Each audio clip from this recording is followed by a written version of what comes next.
नमस्कार। आज हम एक ऐसे टॉपिक पर बात करने जा रहे हैं जो सुनने में थोड़ा अजीब लगता है, बल्कि काफी चौंकाने वाला भी है कि कैसे एकदम फिट और सेहतमंद दिखने वाले लोगों को भी दिल का दौरा पड़ सकता है।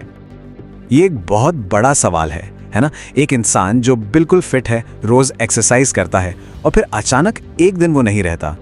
ऐसा होता क्यों है? चलिए आज इसी पहेली को सुलझाने की कोशिश करते हैं। देखिए, सबसे पहले एक बात साफ कर लेते हैं। एक्सरसाइज और फिटनेस बेहद जरूरी हैं। ये दिल की बीमारियों के खिलाफ एक मजबूत ढाल की तरह काम करते हैं। लेकिन हमें यह भी समझना होगा कि ये ढाल हमेशा 100% सुरक्षा की गारंटी नहीं होती। तो चलिए सबसे पहले इसी फिटनेस के विरोधाभास को समझते हैं। आखिर इसका मतलब क्या है? इसे समझने के लिए एक बढ़िया उदाहरण है एक हाई परफॉर्मेंस कार का। सोचिए, कार का इंजन बहुत पावरफुल है, लेकिन इसका मतलब ये तो नहीं कि उसकी फ्यूल लाइन या वायरिंग में कोई दिक्कत नहीं हो सकती। ठीक इसी तरह किसी का शरीर बाहर से कितना भी फिट दिखे, ये उसके दिल की अंदरूनी सेहत की पूरी गारंटी नहीं देता। इनमें से एक मुख्य कंडीशन है हाइपरट्रॉफिक कार्डियोमायोपैथी, या शॉर्ट में कहें तो HCM। आसान भाषा में इसमें दिल की मांसपेशियां बिना किसी वजह के जरूरत से ज्यादा मोटी हो जाती हैं। अब जरा सोचिए, जब मांसपेशी मोटी हो जाएगी तो दिल के लिए ठीक से खून पंप करना कितना मुश्किल हो जाएगा, है ना? और जब कोई जोरदार एक्सरसाइज कर रहा हो तब तो ये हालत और भी खतरनाक हो सकती है। एक और ऐसी ही छिपी हुई प्रॉब्लम है मायोकार्डाइटिस। ये दिल की मांसपेशियों में आने वाली सूजन है। और पता है, ये अक्सर किसी मामूली से वायरल इन्फेक्शन के बाद भी हो सकती है और हमें खबर तक नहीं होती। ये सूजन दिल को कमजोर बना सकती है और दिल की धड़कन को इतना अनियमित कर सकती है कि वो जानलेवा साबित हो, जिसे एरिथमिया कहते हैं। ये अचानक कार्डियक अरेस्ट की एक बहुत बड़ी वजह बन सकता है।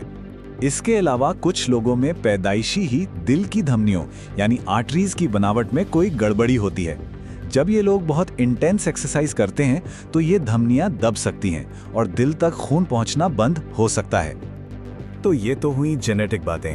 अब आते हैं दूसरे बड़े कारण पर, हमारी लाइफस्टाइल का वो हिस्सा जो सिर्फ जिम में पसीना बहाने से पूरा नहीं होता।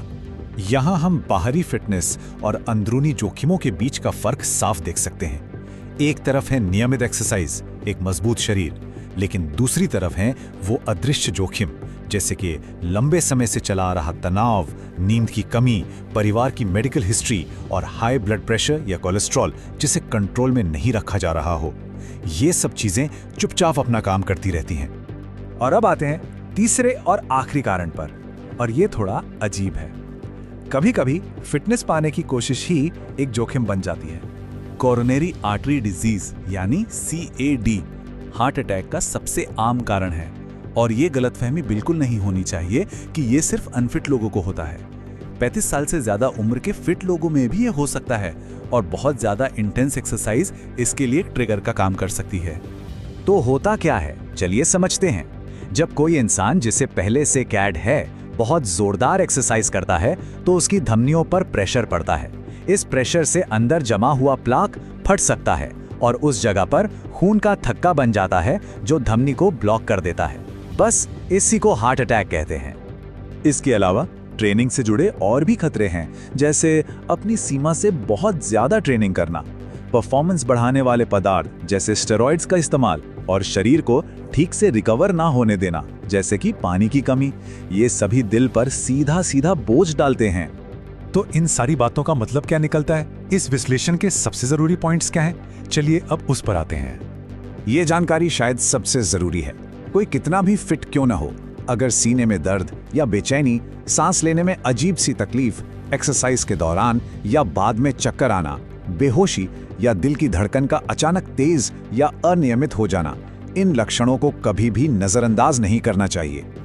ये बात इस पूरी चर्चा का सार है कि शारीरिक फिटनेस सुरक्षा जरूर देती है, लेकिन ये बीमारी से पूरी तरह इम्यून नहीं बनाती, खासकर अगर कोई छिपी हुई जेनेटिक या कोई और स्वास्थ्य समस्या हो। तो सबसे ज़रूरी बात यह है कि अपने शरीर के संकेतों को समझें, अपनी फैमिली की मेडिकल हिस्ट्री के बारे में जानें और नियमित रूप से डॉक्टर से सलाह लें, भले ही कोई खुद को कितना भी फिट क्यों ना समझता हो। तो आखिर में ये सवाल खुद से पूछना लाजमी है, क्या आपकी बाहरी फिटनेस आपके शरीर के अंदर की पूरी कहानी बता रही है, या पर्दे के पीछे कुछ और ही चल रहा है? इस पे सोचना बहुत जरूरी है।